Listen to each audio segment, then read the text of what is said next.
Bonjour et voilà, content de nous voir tous ensemble encore réunis autour de cette lumière. Nous avons voilà franchi une année de cette merveilleuse marche et certainement notre Dieu nous dévoilera encore plein de choses intéressantes, plein de nouveautés et il nous amènera à des échelles plus grandes, c'est-à-dire à une connaissance encore améliorée de lui. Parce que, comme nous avons dit toujours, la lumière que nous manifestons, cette lumière que nous manifestons est comprise dans la connaissance. La clé, c'est la connaissance. Parce que la connaissance permet de manifester Dieu au maximum. Et quand nous voyons les nouveautés que nous disons là maintenant, nous pouvons dire, oui, voilà, comme nous avions dit, il était écrit que avant le cinquième saut au niveau 5, il y a un ange qui va venir avec un évangile éternel. Un évangile qui propulse dans l'éternité. Donc, qui sera le dernier qui propulsera les êtres humains dans l'éternité. Et pourquoi cela? C'est que ce n'est pas, je peux dire quoi? Ce n'est pas juste, c'est juste la lumière de Jésus qui est déjà très proche des gens. Parce que c'est la lumière de Jésus qui fournit la connaissance, qui fournit la quantité de lumière. Quand Jésus est venu, il a vécu. Dieu avait une certaine distance avec les hommes. Donc les hommes devaient faire beaucoup de choses pour combler cette distance. Mais quand il est allé à la creux, là, le passage, il a commencé tout de suite à revenir. Et cette lumière qui descendait produisait des effets. Des gens ont reçu le Saint-Esprit. Et parce qu'ils étaient dans le Saint-Esprit, que cette lumière était à une certaine distance du Saint-Esprit, et aussi parce qu'ils étaient à fond dans cette foi-là, ayant vu le Maître, ayant passé le temps avec le Maître, ils étaient tellement à fond qu'ils commençaient par avoir les bénéfices de cette proximité que Jésus faisait. C'est-à-dire les miracles, la puissance se manifestait, la connaissance qui allait aussi avec cela. Donc maintenant, plus Jésus descend, plus tout, c'est juste une conséquence. Nous avons dit, le monde spirituel ne fonctionne qu'en conséquence. Ne fonctionne qu'en conséquence. Donc, quand la lumière est à côté, elle manifeste d'une certaine manière. Comme Dieu a dit, comme ça, parce que nous devons comprendre le temps où le soleil levant nous a visités. Parce que quand le soleil levant est allé auprès de Dieu, il a commencé le voyage de tout. Il a commencé par visiter. Sa lumière a commencé par arriver aux hommes. Donc, nous devons comprendre quand le soleil levant, la lumière du soleil levant arrive, à quel niveau, à quelle étape se trouve le soleil levant. Et parce que le soleil levant est tellement proche de terre que nous sommes presque à la fin, alors c'est pourquoi la connaissance qui équivaut à ce moment-là, nous commençons par manifester cela à cette échelle, sans avoir besoin de faire toutes les choses qu'il fallait pour combler la distance. Sans avoir besoin de faire tout ce qu'il fallait pour combler la distance. Et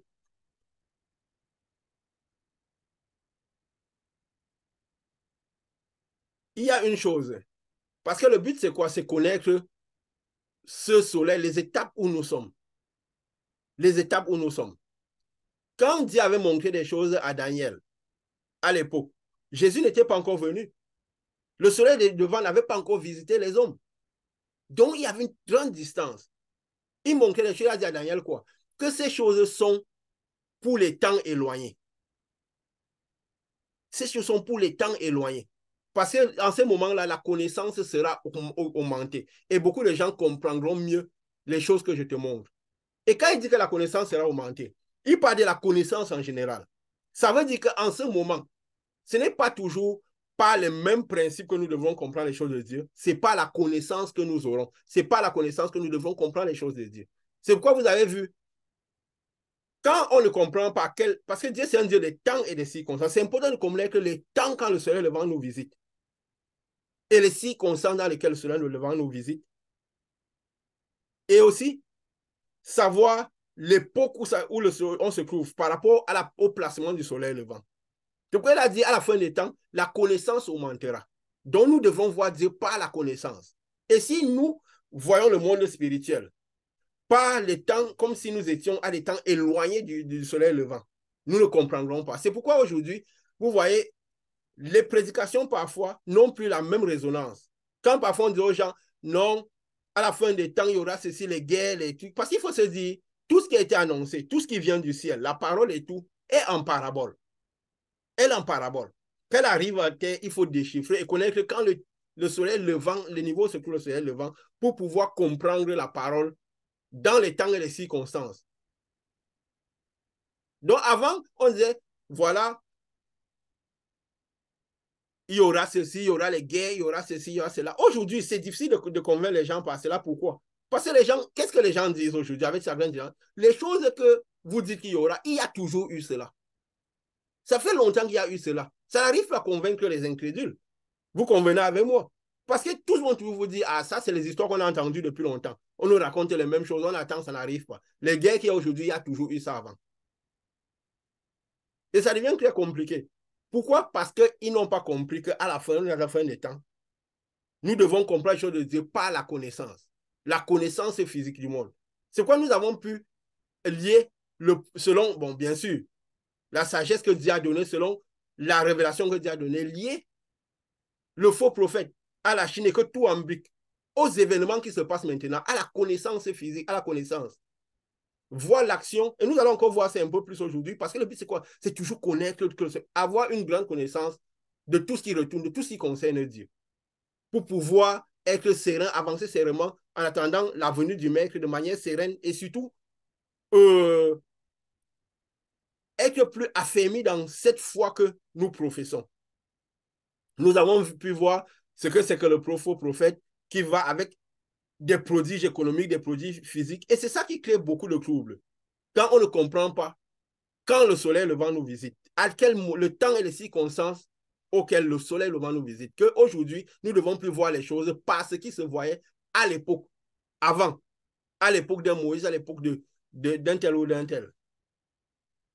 Et il y a une phrase que l'Ecclésiaste a dit, et peut-être nous parlerons beaucoup de cela en ce moment, parce que ça nous permettra de comprendre tout ce qui se passe sur Terre, ce qui se passe en ce moment, et ça nous permettra de comprendre ce qui s'est passé un peu avant la création du monde. Donc, au-delà, pour dire, comprendre un peu qui est ce Dieu, d'où vient ce Dieu, tout ce qui tourne autour de lui. Tout ce qui tourne autour de lui. Et je ne vais pas vous confesser que au fur et à mesure que Dieu donne des révélations, ça trouble. On se pose la question où on se passera pour dire de telles choses. C'est pourquoi, dernièrement, vous voyez, après la semaine passée, le week-end passé, en semaine, j'ai dit, il faudra être très spirituel et se concentrer vraiment dans l'esprit pour avancer dans ce chemin où nous avançons. Nous avons commencé une nouvelle étape. Parce qu'il y a des choses parfois qui seront dites que, vous voyez, les gens qui, comme nous avons toujours cherché la porte étroite, nous avons toujours dit ici dans ce monde, partout où il y a la foule, vous êtes sûr que le malin est infiltré d'une manière ou d'une autre. D'une manière ou d'une autre. Tout ce qui est prospère sur terre, le malin est derrière. Et vous verrez ça, le malin est derrière. Donc, c'est la porte étroite. Vous savez, quand Jésus commençait les choses spirituelles, tout le monde l'a laissé. Tous l'ont laissé. Il n'a eu qu'autour de lui 12 hommes, les 12 qui étaient là. Même les 12 ont trouvé que ce qu'il disait était difficile. Parce que quand quelqu'un commence par... C'est une histoire de dire où le mec est devenu fou, il nous demande de manger sa chair et tout. Donc, il comprenait que les gens les laissent. Et c'est parfois, quand nous arrivons, il y a des fonds degrés de foi. Parfois, quand nous comprenons, comme j'avais dit, que si on arrive à un niveau où on se dit, si on se met à la place de ces gens, on comprendra parfois qu'ils nous prennent pour les fous, qu'ils ne comprennent pas ce type de message qu'on donne. Ça doit arriver. Parce qu'un compte, ce n'est plus quand les gens disent que tu es ceci, tu es ceci. J'ai dit, ils m'ont traité de démons, ils vous traiteront de démons. Ils m'ont dit, vous feront cela. Ils ne feront pas à cause de ma cause de moi. Parce qu'ils n'ont ni connu ni moi, ni mon père. Donc, ça veut dire que quand nous avons un certain type de lumière, il y a des choses qu'on deviendra difficilement compréhensibles. Donc, comme ça, en blaguant, c'est un moment, vous ouvrez, là, on publie, ou déjà publié, vous voyez qu'il n'y a que, entre parenthèses, les 12 hommes qui sont restés. Ne vous inquiétez pas. C'est parce que Jésus n'est pas là à la croix seul pour rien. C'est pour dire, vous savez, Noé avait fait l'âge. Il a passé une centaine d'années à crier, ils sont entrés 8. Jésus, même quand il allait à la croix, c'était pour préfigurer ce que serait les véritables œuvres de Dieu. Il n'y aurait pas la foule à la foule. Surtout on est à la fin des temps. Donc, soyons sereins dans ce qu'on donne. Pourquoi? Parce que nous connaissons la source. Et les manifestations disent ce que... Parce que c'est ça qui doit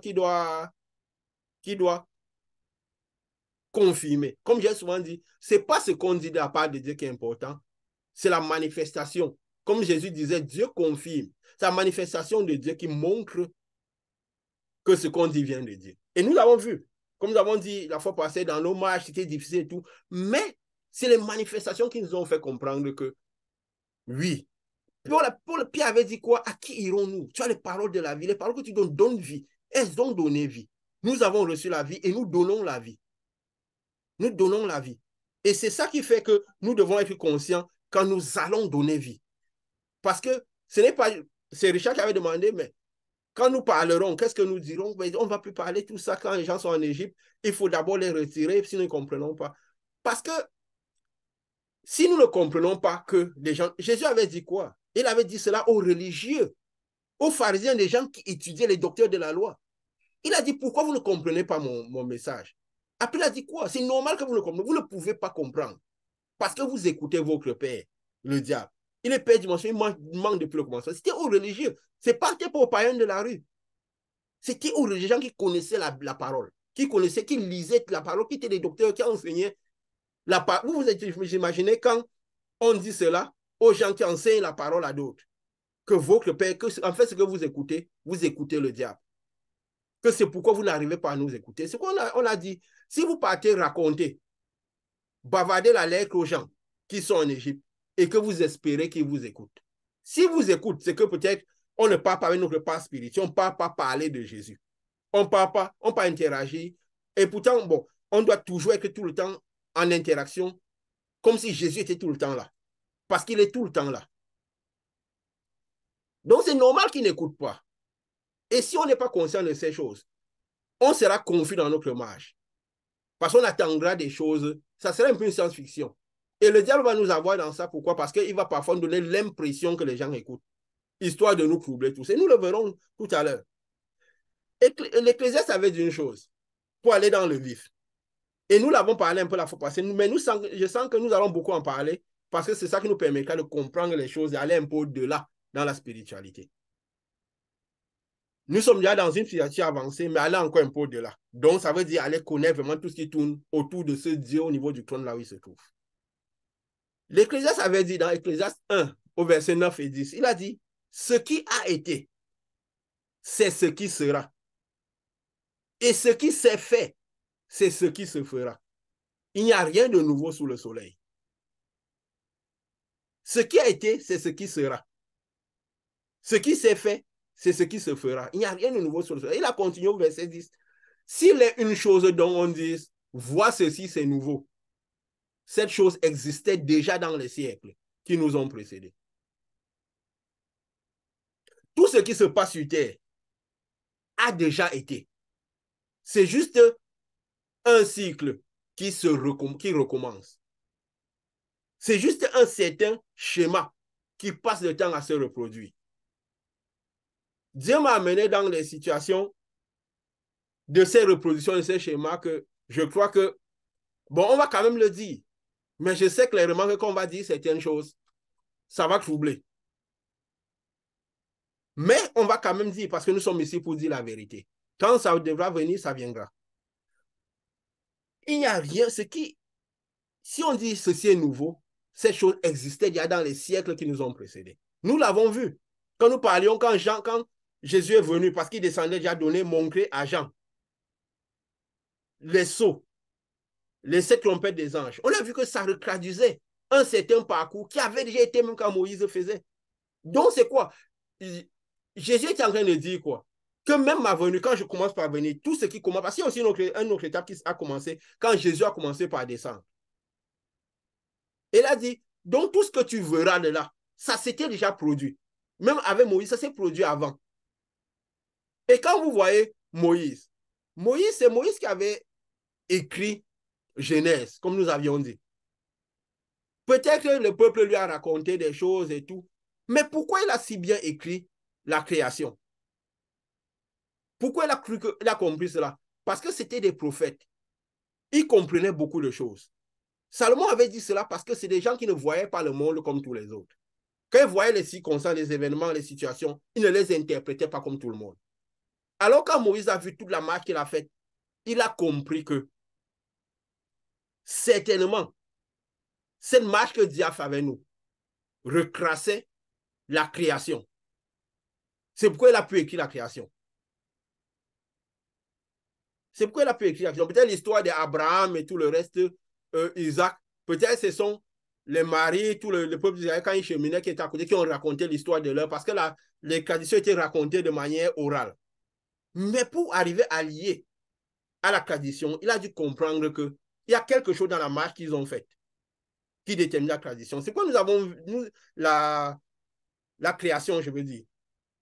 C'est comme nous avons toujours dit, comme depuis les enseignements que Dieu nous a donnés la fois passée, qu'il y a un cycle de 7 jours qui ne fait que se reproduire. Parce que la perfection de l'esprit, c'est 7. Quand on se place dans le niveau, dans le chemin spirituel, alors nous devons marcher par la perfection de l'esprit, ça veut dire 7 jours. Peut-être que dans le physique, ça peut avoir un certain nombre de temps. Mais aussi, cela toujours lié à ce que Paul avait vu que un an, c'est comme 1000, c'est comme un jour, c'est comme 1000 ans, 1000 ans, c'est comme un jour, ainsi de suite. Donc, il y aura toujours des choses qui coïncideront et qui seront un peu en parabole, mais qui le traceront clairement. Et nous l'avons dit plusieurs exemples. Nous le disons toujours pourquoi? Parce que ça sera très important dans la suite. C'est important que ces choses rentrent. Parce que si ces choses, de la même manière quand nous mettons ces audios en ligne, ces vidéos en ligne, si les gens font corps avec cette connaissance et que cette connaissance rentre en eux et s'établit à l'intérieur d'eux, ils auront la lumière équivalente à cette connaissance qui déjà travaille en eux et pourront manifester cela aussi. Parce que si nous avons manifesté ce type, c'est pourquoi? C'est parce que la connaissance, cette connaissance, nous nous sommes alignés à cette connaissance. Nous avons fait quoi avec cette connaissance? Alors cette connaissance a commencé par manifester. Peut-être que dès le départ, comme Dieu m'a donné cette œuvre, il a donné cette œuvre, il m'a dit, je me suis aligné tout de suite à cette connaissance. Vous avez dit, il y a eu beaucoup de challenges. Mais une fois cette connaissance était alignée, on a vu les manifestations. Donc c'est pourquoi c'est pour dire, même ceux qui écoutent, ceux qui lisent, étudient, ceux qui voient en ligne, s'ils s'alignent à ce degré de connaissance et s'ils laissent ça rentrer à l'intérieur d'eux, que ça s'assied à l'intérieur d'eux, ils manifesteront aussi. Parce que cette connaissance est contenue d'une lumière équivalente qui déjà travaillera en eux-mêmes et qui permettra que aussi, parce que le but c'est ça, pouvoir manifester la même chose dans la vie des gens comme nous l'avons fait. Donc tout c'est juste une conséquence. C'est juste une conséquence. Et comme nous disions, donc quand Moïse a donc compris que tout ce qu'il faisait, ça allait selon, c'était juste ça reproduisait une autre étape que Dieu avait déjà fait avant. Comme l'Ecclésiaste a dit. Et nous avons parlé la fois passée que pour pouvoir sortir les gens, parce qu'un compte, c'est ceux qui reçoivent le Saint-Esprit, reçoivent cette puissance et qui vont manifester cette puissance. Parce que Dieu a dit quoi? L'Esprit du Seigneur est sur moi pour briser les joues, pour délivrer les captifs, pour amener des personnes à de la justice. Je vais résumer comme ça, quoi.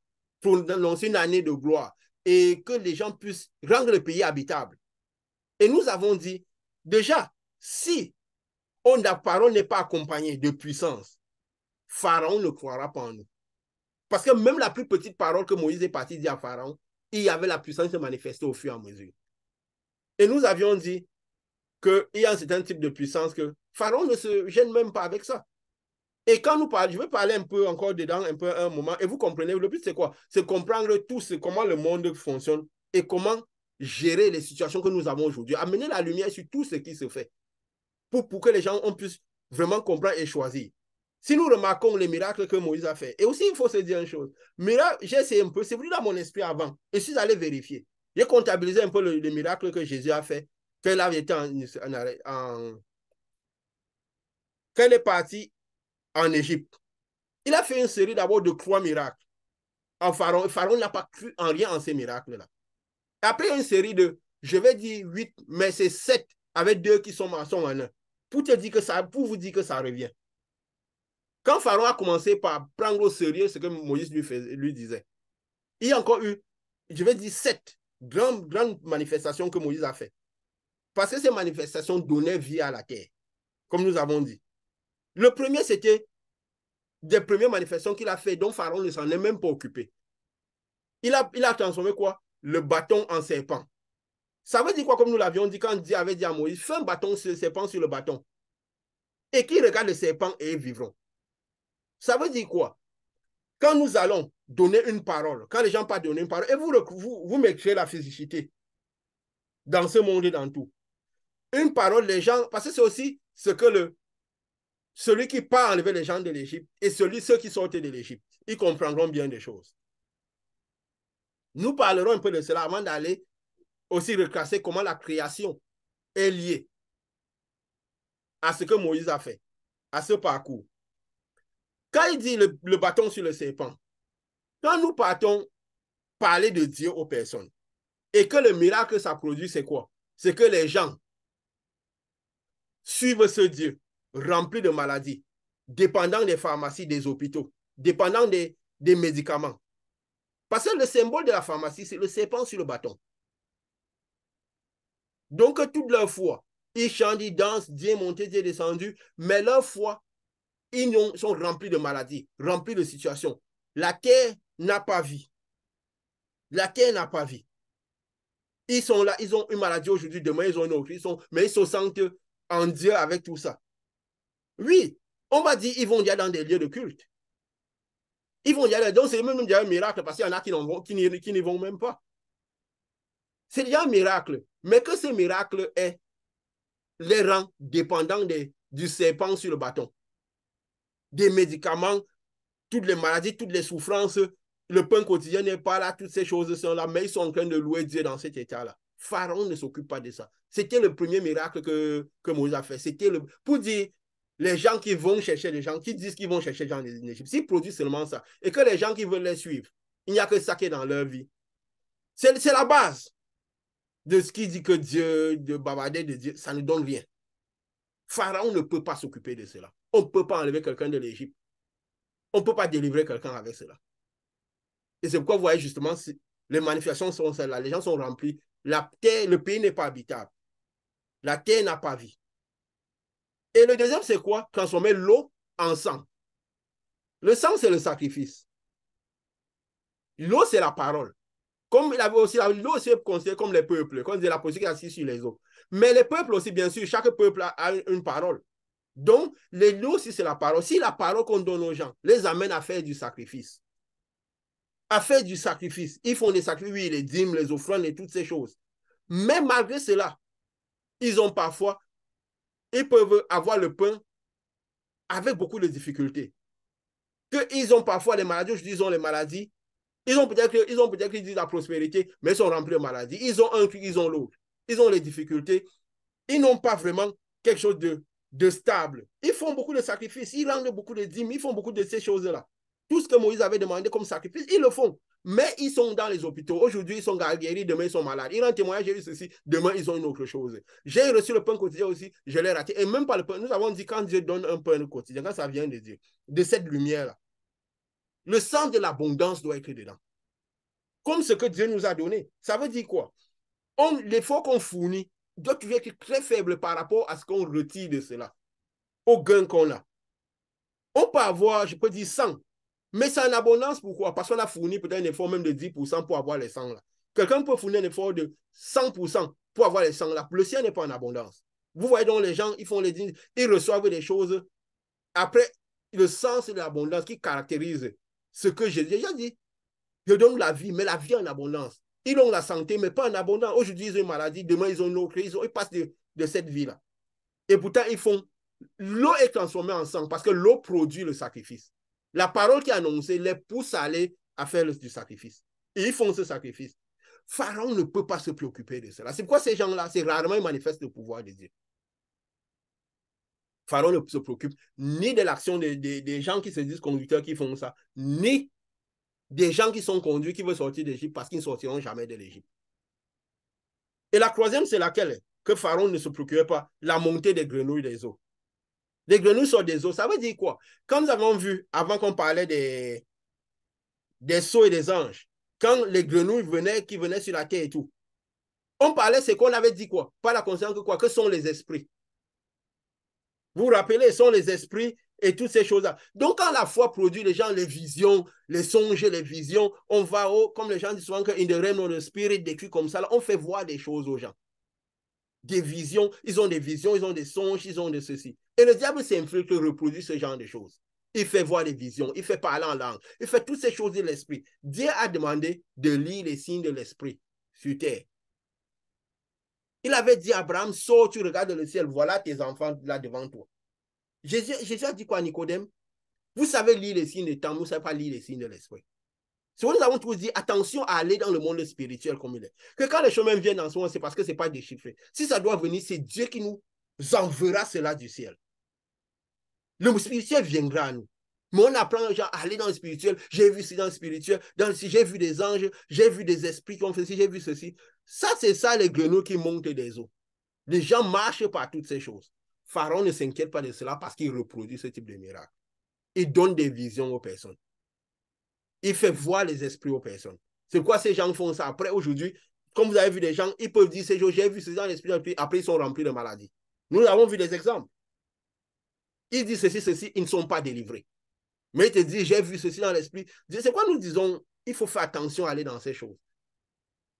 C'est le spirituel, il vient. La parole dit quoi? La parole du Seigneur me fut agressée. Dieu me transportait en esprit. Aucun homme de Dieu, aucun ancien prophète n'est allé chercher les choses de l'esprit. C'est les choses du monde spirituel qui venaient à eux. Ils étaient tranquilles, ils étaient seulement en disposition avec Dieu dans l'esprit de méditation. Et la parole du Seigneur leur fut agressée. Ils n'allaient pas chercher, j'ai vu ceci dans l'esprit, je suis allé dans l'esprit, ceci, il donnerait mon spirit, des trucs comme ça. Le malin ne s'inquiète pas avec tout ça, il reproduit tout ça. Et Dieu sait comment il reproduit cela dans ce monde. Et ça crée une confusion. Il a réussi à confondre même ceux qui ont envie de suivre Dieu avec ce genre de situation. Et maintenant, après ces trois choses que Dieu reproduit, c'était le quatrième, c'était quoi?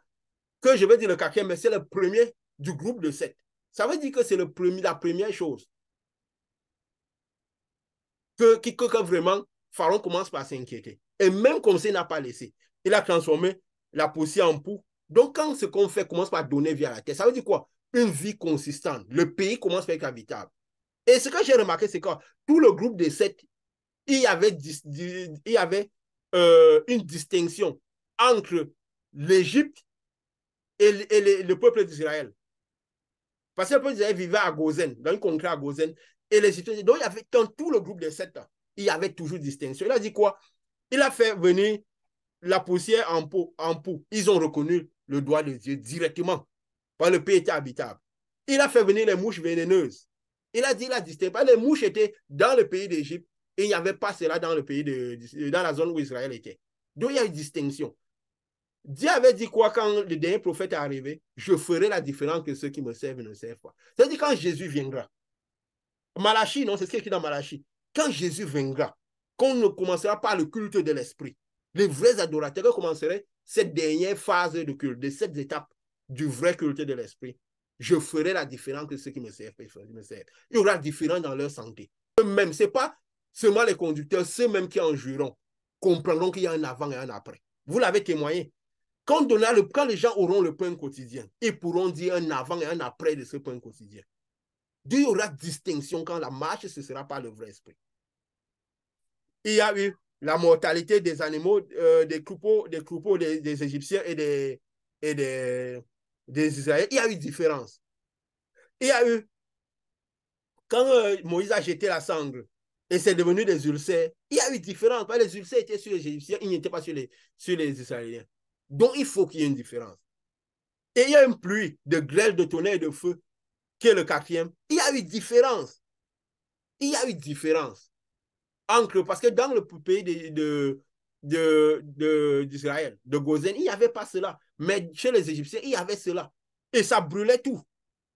Ça brûlait tout.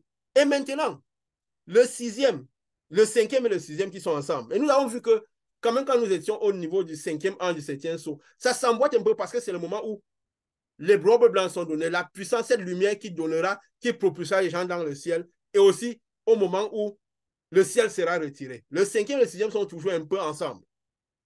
Parce que comme Dieu disait, Dieu vous a fait justice en la jugeant. Donc pendant que Dieu fait justice à tous ceux qui ont le Saint-Esprit dans le royaume des cieux, il juge ceux qui sont derrière. Donc il y a toujours un peu d'enjambé. Nous sommes au moment du cinquième saut, mais en même temps, nous voyons les signes du septième saut. C'est quoi du sixième saut? Donc nous verrons toujours qu'il y a beaucoup de petits... Nous voyons ici, le cinquième, il dit quoi? Il y a eu des sauterelles. sur la terre de l'Égypte. Et ça m'a aussi un peu marqué et j'aimerais quand même un peu lire ce cinquième. Parce que ça fait quoi? C'est un peu notre époque. Donc, il faudra que nous comprenions un peu bien cela. C'est un peu notre époque. Quand il disait au peuple, à Exode 10, au verset 4, si tu refuses de laisser aller mon peuple, voici, je ferai venir demain des sauterelles dans toute l'étendue de ton pays. Elles couvriront la surface de la terre et l'on ne pourra plus voir la terre. Elles dévoreront le reste de ce qui a échappé, de ce que vous a laissé la grêle. Elles dévoreront tous les arbres qui croissent dans le champ. Nous avions parlé du cinquième sceau, que ce n'est pas la connaissance qu'il faudrait voir ces choses. Quand on parlait de sauterelles, on parlait de quoi? Des engins militaires, parce que nous sommes au début des années 1900 où la connaissance a augmenté, les premiers engins motorisés. Nous avions parlé quand nous faisons l'étude des sceaux, que ici, pourquoi les gens ont raté de voir le prophète, le faux prophète, le voir parce qu'ils attendent toujours l'arrivée, comme ça était à l'époque, et que toutes les choses s'emboîtent, ils ratent de voir la bête et tout le reste, parce qu'ils n'ont pas compris l'étape et le temps et les circonstances où et la distance à laquelle le soleil et le vent est là. Le soleil va être tellement proche, donc ce n'est pas la connaissance physique, ce n'est pas les inventions, ce n'est pas ces choses que nous devons comprendre ce qui se fait sur Terre. Quand on parlait des sauterelles, nous avons dit que les gens n'attendent pas les sauterelles, des gros sauterelles animaux qui envahissent la Terre. Qu'ils parlent de quoi? Des engins militaires. Ils parlent de toute la science de connaissance. Ils parlent, parce qu'on parlait qu'on disait que c'était quoi? Le pouvoir était dans leur queue de faire du mal. On parle que s'il s'agit des canons, parce que quand Jean voyait cela dans l'esprit, quand les Moïse voient dans l'esprit, ils voient plutôt des choses, ils mettent la physicité qu'ils connaissent. Parce que ça leur semble des animaux. Parce que quand tu vois, imagine quelqu'un qui est à l'heure, qui n'avait jamais, le premier engin motorisé, c'était en 1900, tout début de l'année 1900. Eux, ils sont dans les années, Jean, c'était au tout d'année, juste après la mort de Jésus. Il n'y avait pas d'engin motorisé. Quand il voit, il se dit, c'est dans l'esprit, il voit que c'est comme si c'était des animaux.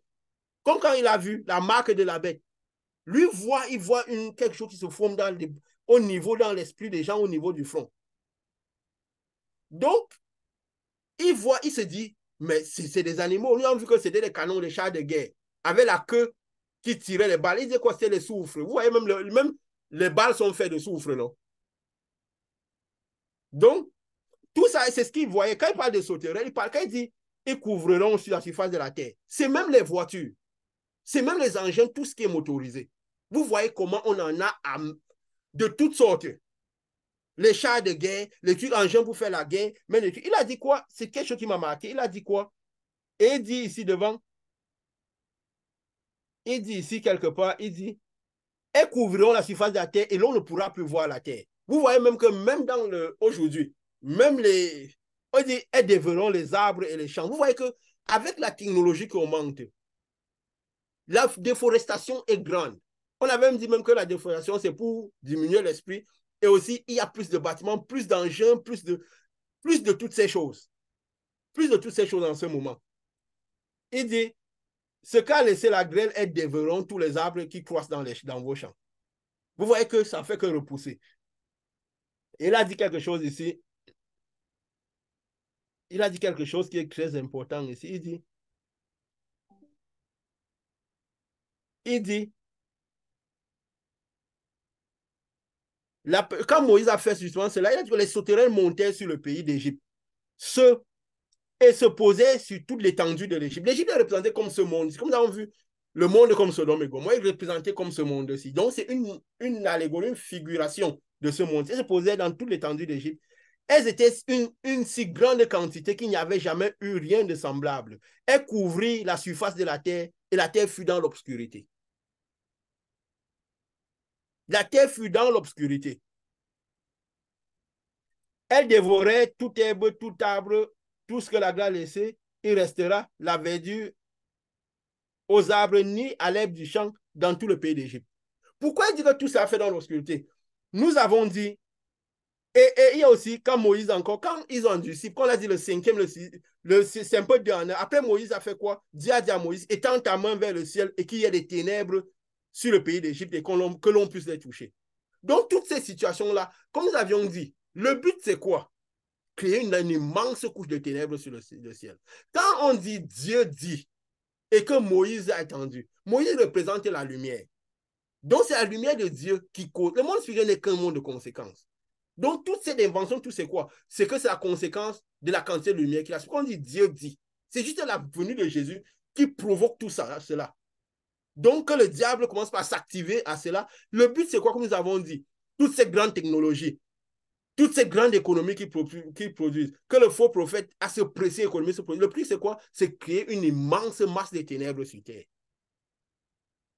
Donc, pour empêcher la sortie du peuple d'Israël, de ceux qui sont dans du peuple d'Israël, créer une immense... Parce qu'il sait qu'à un moment, cette lumière viendra pour chercher ceux qui sont dans les cieux et pour retirer les personnes.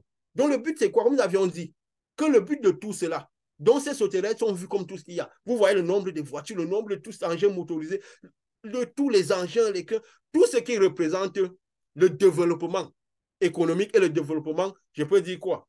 De tous ces engins-là. Les engins militaires, les engins, tout ça, et les valeurs aussi, toutes les valeurs que ça traduit. Comme nous l'avions dit dans nos enseignements. Le but, c'est quoi? C'est de créer cette immense couche de ténèbres, comme nous l'avons vu.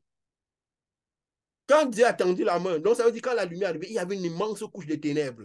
De telle sorte que les ténèbres étaient tellement épaisses qu'on ne pourra pas les toucher. Parce que le diable se dit qu'en créant une immense couche de ténèbres, Moïse, donc c'est la lumière qui descend, qui produit ça. On a l'époque du 5e, 6e saut. Donc toutes ces valeurs, vous voyez les valeurs qui sont terribles aujourd'hui. On enseigne aux enfants à l'école certaines choses, on parle de que c'est le développement. Donc tout ce qui représente ce développement-là. Le but, c'est quoi? Créer les valeurs qui sont fausses, toutes les valeurs de Babylone, toutes les choses qui sont tellement tordues sur terre, donc de telle manière que le monde soit réuni. C'est quoi la dit qu'il y aurait un petit relèvement de l'économie dans les pays pauvres. Donc c'est qu'en fait, il veut réunir le monde sous les mêmes valeurs. Et ces valeurs sont vues dans le monde spirituel comment? Comme une immense couche de ténèbres épaisse sur terre. Parce qu'ils espèrent qu'avec cette immense couche de ténèbres, cette lumière que Jésus ne pourra pas détruire cette couche de ténèbres, de la même manière que le mal avait créé une couche de ténèbres sous les seaux, sous le ciel, et que Jésus a réussi à créer le passage, comme nous l'avons expliqué. Donc, il espère que cette couche, que le ciel, comme Sodome et Gomorrhe, il y aura tellement de mal sur terre, tellement de valeurs détruites, ça va créer une immense couche de terre. Mais, de la même manière que Sodome et Gomorrhe était détruit, c'est de la même manière que cette lumière frappera, viendra et libérera les premiers fils. Tous les premiers fils, la tribu d'Israël, en détruisant tous les premiers fils du monde des ténèbres. Donc, tous ceux qui seront soumis au monde des ténèbres à toutes ces valeurs. À toutes ces valeurs. Donc, vous voyez que le 7e miracle, c'était la mort des premiers fils. Donc, ça enjambe. Ça veut dire que les deux là sont en un. Donc, 5e, 6e. Et qu'est-ce qu'il fait quand les 6e? C'est le passage maintenant dans le Jourdain. À travers le Jourdain, dans la terre promise. Ça veut dire à rejoindre Dieu. Donc, en tout, c'est quoi nous disons, si quelqu'un n'a pas franchi, parce que jusqu'à ce moment, jusqu'à même les épaisses, Pharaon avait toujours envie de lutter. Ça veut dire quoi? Jusqu'à l'étape où la terre sera perçue dans le monde spirituel comme un amas de ténèbres. Un amas de ténèbres. Pharaon aura toujours l'espoir qu'il pourra toujours retenir le peuple d'Israël. C'est pourquoi il a continué sur le peuple d'Israël, même après cela. Mais c'est quand les premiers nés ont été frappés qu'il est parti. Et même quand les premiers nés ont été frappés, qu'est-ce qui se passe? Les autres sont montés. Disons que ça symbolise quand Israël va sortir de l'Égypte, va sortir de l'Égypte, ils vont monter dans le ciel. Mais en même temps, Pharaon est quand même allé encore à la suite, non? Ça veut dire qu'il était toujours là. Parce que la parole dit qu'il y a un moment où, quand il règne 1000 ans, il sortira pour investir le camp des chrétiens. Donc, il ira toujours à la suite. Et c'est en ce moment-là qu'ils vont tous, que comme on voit, l'Égypte, ils sont partis, ils sont morts dans la mer Rouge. C'est en ce moment-là qu'ils créent vraiment la séparation, quand le peuple d'Israël sera vraiment totalement libéré de cela. Donc, ça marque cette étape-là où, comme Moïse avait dit, ces Israéliens que vous les voyez maintenant, ces Égyptiens que vous voyez maintenant, vous ne les verrez plus. Donc, ça dit quoi? Quand le monde sera finalement détruit et que tout sera passé à l'étape de spirituel, quand tout le monde qui devra monter, il y a ces Égyptiens que vous voyez, donc ça veut dire toute la physicité, tout ce qui est ténèbres, tout ce qui est, on ne les verra plus, parce qu'en ce moment que tous seront jetés à des temps de feu. Vous avez vu, jusqu'à la fin, il y a beaucoup de gens qui ne sont pas convertis, dont les Égyptiens, ceux qui sont restés fidèles à l'Égypte. Donc ça veut dire que c'est jusqu'au bout. Donc si nous n'avons, quelqu'un n'a pas traversé le Jourdain, il n'a rien fait. Donc, vous comprenez un peu comment ces choses fonctionnent. Et nous irons maintenant à voir la création. Pourquoi nous parlerons de la création et voir encore les 7 grandes étapes? Vous avez vu, Dieu l'avait montré quand Moïse est arrivé dans l'Égypte, les 7 grandes étapes. Et c'est ça qu'il a reproduit encore dans la marche. Moïse avait compris que cette marche qu'ils ont eue, c'était un peu singulière. C'est quoi il a compris? C'est tout ça qu'il a fait comprendre la création. Parce qu'il n'y a rien de nouveau sur la face de la terre. Ce qui a été, c'est ce qui sera. Ce qui s'est fait, c'est ce qui se fera. Donc, si une chose existait hier, si quelque chose existe aujourd'hui, cette chose a existé déjà dans les siècles qui nous ont précédés. À une certaine étape, Dieu avait déjà reproduit la même chose. Il a reproduit cette grande étape en Égypte avant qu'il ne sorte. Oui, Richard, tu veux dire quelque chose? Oui, tu parlais des voitures, des engins et tout ça. Je voulais seulement parler d'une statistique que Oui. le monde enregistre environ 2,3 personnes mortes par accident chaque minute. Donc, c'est justement apporter une autre statistique pour dire que tous ces engins ont aussi leur potentiel de destruction. C'est un peu les statistiques qui sont apportées actuellement dans le monde. Donc, je voulais juste apporter ça comme contribution à ce que tu disais en parlant des sauterelles. Environ 2,3 personnes meurent chaque minute causées par ces accidents. Donc, hormis les accidents des engins et les choses qui sont là, ça c'est les accidents simples de la circulation de la route qui sont enregistrés à cette hauteur-là. Donc, ça fait partie toujours des choses qu'on dit que le pays d'Égypte est couvert et ça approchait de la mortalité. Oui. Merci. Et ça traduit aussi toutes les ténèbres qui sont un peu plus dans le cœur des gens avec cette mortalité. Et regardez la quantité de production d'automobiles qu'il y a aujourd'hui, que ce soit militaire. Aujourd'hui, c'est la course à l'armement qui s'arme de plus dans ce monde, qui a le plus de sauterelles. Que ce soit sauterelles qui ne font pas du mal, que sauterelles qui font du mal, qui font de telle sorte que ça occupe de plus en plus la terre. Donc, ça crée une couche de ténèbres. Ce que là, parler de sauterelles est une immense couche de ténèbres épaisses. Regardez comment aujourd'hui la course à l'auto. On en produit tellement qu'on se pose la question même qui les conduit tous. N'est-ce pas? Aujourd'hui, c'est électrique. Il y a une production tellement énorme. Parfois, c'est une moyenne, même il y a dans les sociétés développées ici, de 2, 3 voitures par famille. Et de plus en plus, les arbres repoussent, la déforestation, tout ça. Donc, tout ça, c'est. Et les valeurs qui suivent tout ce développement-là. Les valeurs qui sont transmises par ces développements-là. Tout ça contribue à créer cette immense couche de ténèbres. Donc, c'est. Voilà, merci pour ce truc. Mais c'est un peu pour qu'on comprenne ce que traduisent tous ces développements qui nous cherchent. Ce pression économique, tout le monde veut cette économie. Et ce que le faux prophète est en train de vendre l'image de la bête, comment tout ce qui est en train d'arriver. De toute façon, les enseignements sont suivis. Donc, quand nous parlons, nous avançons, ceux qui veulent comprendre plus, tout est là à la disposition de tout le monde. N'est-ce pas? Et c'est bien de souvent le rappeler. C'est bien de souvent le rappeler. Et, et nous avons vu justement tout ça. Je vais partir un peu au niveau de la création pour montrer que c'est toujours les grandes étapes qui se reproduisent. La création, c'est le tout début dans Genèse 1. Nous allons parler, parce que pourquoi nous parlons à la création? Ben, la création, c'est quand même quelque chose de très marquant. Ça comprendra d'où a commencé la vraie création avant la création. Comme ça, nous comprendrons prochainement la création avant la création. La création qui nous a été portée, que Moïse a eu cette conscience de voir. Et nous verrons la création qui a eu lieu avant cette création que Moïse a dite, pour savoir d'où vient toute chose. Qui est Dieu? Qui est réellement Jésus? Vous savez, quand Dieu dit, je ne sais pas si j'ai ça quelque part, il dit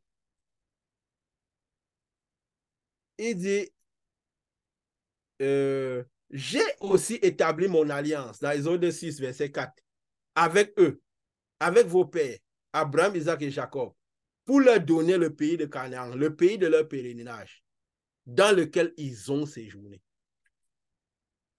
Nous comprendrons un peu en quoi consiste ce pays de Canaan où nous devons aller vivre. En quoi consiste ce Saint des Saints? Cet endroit où nous serons avec Dieu. D'où tout ça est parti? D'où tout ça est parti? Les chrétiens essaient de le comprendre depuis. Les scientifiques cherchent aussi à comprendre d'où tout est parti. La différence des scientifiques et les chrétiens, c'est quoi?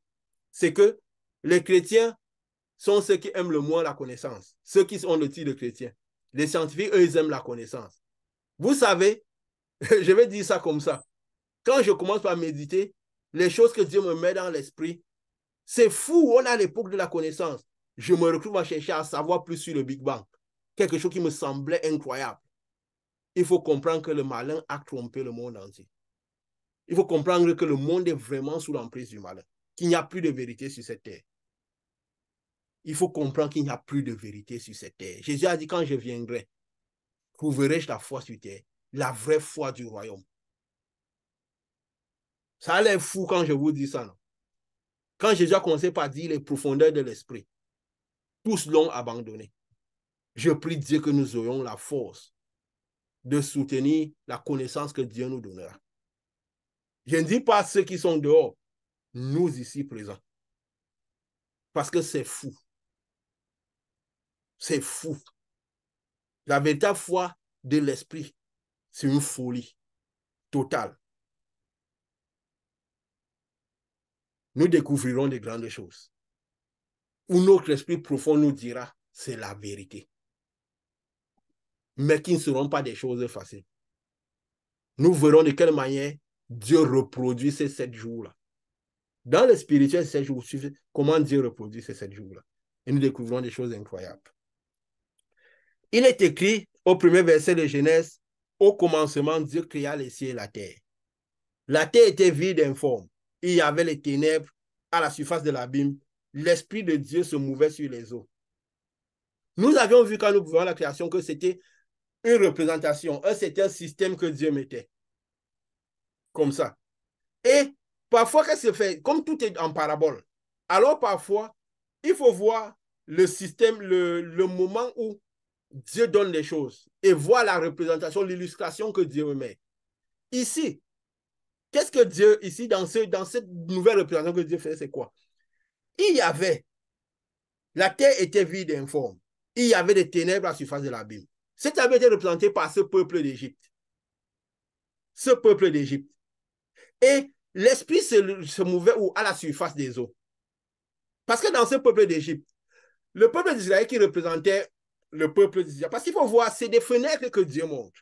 Et dans chaque fenêtre, il met des paraboles. Et nous devons voir, c'est pourquoi j'avais dit, quand on étudiait les sceaux, les anges, qu'il ne faut pas voir comme des clics suivis, c'est juste les fenêtres que Dieu montre parce qu'il veut donner une certaine compréhension des choses. Parce que c'est en parabole. Les ténèbres étaient à la surface de l'abîme. Et l'Esprit de Dieu se mouvait au-dessus des eaux. Dieu a dit que la lumière soit et la lumière fut. En fait, Dieu sortait le peuple qui représentait, illustrait la lumière des ténèbres. Parce que quand ce peuple était enveloppé des ténèbres, dans les ténèbres, tant qu'ils étaient ils sont ancrés comme quelques hommes. Il y avait un peuple qu'on ne voyait pas. Pourquoi? Parce que les ténèbres les opprimaient. Les ténèbres les renfermaient. Dieu n'était pas. Quand Dieu dit que la lumière fut, quand il dit l'esprit se mouvait au-dessus des eaux. Parce que c'est cet esprit qui permet de faire la séparation entre ce peuple d'Égypte et ce peuple d'Israël. Donc, a fait sortir la lumière des ténèbres. Et quand il les a fait sortir, il a vu quoi? Que la lumière était bonne. Quand on dit Dieu vit que la lumière était bonne, c'est pour dire cette étape-ci est accomplie. Et Dieu sépara la lumière des ténèbres. Donc, il a fait sortir, j'appellerai mon peuple hors d'Égypte. Il a fait sortir cette lumière des ténèbres. Il a séparé cette lumière des ténèbres. Cette ténèbre qui représentait l'Égypte en ce moment. Le pharaon, tout ce qui pouvait être l'oppression de ce peuple qui était vu comme lumière, comme peuple premier-né. Il les a sortis de la lumière. Et il dit, Dieu appela la lumière, la lumière jour, il appela la ténèbre nuit. Il y eut un soir, un matin, ce fut le premier jour. Donc, qu'est-ce qui passe? Dieu a fait détacher ces deux peuples. Et il dit quoi? Qu'il y ait une étendue entre les eaux et qu'elle sépare les eaux d'avec les eaux. Dieu illustre ça pourquoi? Parce que l'Esprit de Dieu se mouvait sur les eaux. Ici, c'est représenté une autre facette, une autre, je peux dire, imagerie que Dieu donne. Parce que c'est l'Esprit de Dieu sur les eaux qui est traduit par cette mer rouge, qui a séparé. Parce qu'il a dit que Dieu sépare les eaux d'avec les eaux. Il veut dire quoi? Les eaux sont, comme je peux dire, comme nous avons dit, les eaux représentent les peuples, les eaux représentent la parole, qui sépare la parole de l'Égypte. les peuples égyptiens avec la parole qui sera au-delà de l'Égypte. Ça veut dire quand nous partons, comme nous avons parlé de voir le royaume, ça veut dire quoi la nouvelle naissance? Pas comme on dit maintenant nouvelle naissance, mais la nouvelle naissance et l'entrée dans le voir le ciel, d'entrer dans les cieux et tout. Si la nouvelle naissance, en fait, c'est quoi? C'est qu'on choisit de séparer. C'est qu'il y a séparation des valeurs de l'Égypte, des moyens de voir de l'Égypte, de la parole de l'Égypte. Et on décide de vouloir marcher par la nouvelle parole. Parce que c'est ce que Dieu fait, il sépare les eaux d'avec les eaux. Donc les eaux qui accompagneront cette lumière, cette parole qui accompagnera cette lumière, de la parole de l'Égypte. Et c'est pourquoi il dit, il faut avoir à l'idée, lors de la séparation, le premier-né. Donc on a, pour marcher par les principes de la lumière, les principes de la parole de la lumière, les prédications de la lumière. Donc il a séparé les eaux d'avec les eaux. Les peuples d'avec ce peuple d'Israël et les paroles de ce peuple d'après ce peuple. Et cela doit arriver. Donc, quand vous voyez des gens qui disent on est sorti de l'Égypte, on est délivré, mais leur mode de parler, leur mode de faire, leur moyen est toujours lié à l'Égypte. C'est parce que l'Égypte, ils ne sont jamais sortis. Parce qu'il doit avoir ces paroles. L'Esprit de Dieu, justement, vient. L'Esprit est représenté par cette lumière qui arrive. C'est pour séparer les eaux d'avec les eaux, la vision d'avec la vision. Donc, on a maintenant cette vision de l'esprit, cette vision du premier fils du royaume de lumière. On laisse la vision de l'Égypte. Donc, on doit voir ça à l'esprit, c'est pas les eaux d'avec les eaux. Et il dit, il y eut un soir, il y eut un matin, ce fut le second jour. Que Dieu dit, quand Dieu dit c'est quoi? Que cette lumière produise. Dieu dit que les eaux qui sont au-dessous du ciel, parce que ça représente aussi cela, se rassemblent en un lieu et que le sec paraisse. C'est quand les eaux recouvrent, maintenant ils vont commencer par marcher par le sec. Parce que ces eaux se rassemblent pour couvrir les ténèbres et le sec paraît maintenant. Donc c'est une allégorie, c'est une parabole pour dire, à partir de là, maintenant ils commencent à marcher par le sec. Dieu appellera le sec terre et il appellera la masse des eaux. Parce que quand ils viennent dans le sec, il y a la masse des eaux qui s'est recouverte derrière eux, il y a le sec qui commence. Et Dieu vit qu'il était bon, donc cette nouvelle étape est faite. Et maintenant, il dit quoi? C'était maintenant le troisième jour, ça, il dit que la terre produise la verdure. Parce que je fais l'allégorie avec la création et le de Moïse. On aurait pu faire aussi avec les anges, les sceaux, parce que c'est toujours de cette étape qui se reproduisent. Que Dieu dit que la terre produit la verdure, de l'herbe portant la sémence, des arbres fruitiers donnant du fruit selon leur espèce, ayant en eux la sémence. C'est toujours la troisième. Donc, quand ils ont traversé déjà la mer Rouge, c'est toujours la troisième. Quand l'eau est reprise, il dit, et cela fut ainsi, la terre produisit de la verdure et de l'herbe portant de la sémence selon son espèce, et des arbres donnant des fruits ayant en eux l'espèce selon l'espèce. Dieu fit que cela était bon. Ainsi, il y eut un soir, il y eut un matin, ce fut le troisième jour. Ça veut dire pendant le troisième jour, quand on dit ce cheminement de la mer Rouge au lieu du sacrifice, pendant ce troisième, c'est en 3 jours qu'ils sont arrivés au lieu du sacrifice. Pendant ce troisième jour, qu'est-ce qui se passe? Dieu a donné la manne. C'est pour ça qu'il a fait de la verdure. C'est quoi la nourriture qu'il a donnée? Il a donné la nourriture au peuple d'Israël. Donc, tout ça traduit par quoi? C'est cette étape où Dieu a donné la nourriture au peuple d'Israël. Avant qu'il n'arrive au quatrième, il a donné la nourriture. Et nous verrons à la fin, quand devant Dieu donnera du poisson, et nous verrons ce que c'est. Pourquoi c'est à cette étape, il a donné la nourriture. Et il n'a même pas voulu. Quand il demandait le poisson, mais c'est surtout la nourriture qu'il a donnée, et il a donné des directives par rapport à la nourriture. Comment ils mangeront la nourriture. Donc, ils feront 6 jours, ils laisseront le 7e. Donc, ils reproduisent encore une étape de 7, même pendant comment gérer cette nourriture-là. Donc, cette perfection de l'esprit-là. Il a donné la manne pendant ce chemin-là, jusqu'au 4e. Mais après les 3 jours, ils sont arrivés au mont, au lieu du sacrifice. Ils sont arrivés au lieu du sacrifice.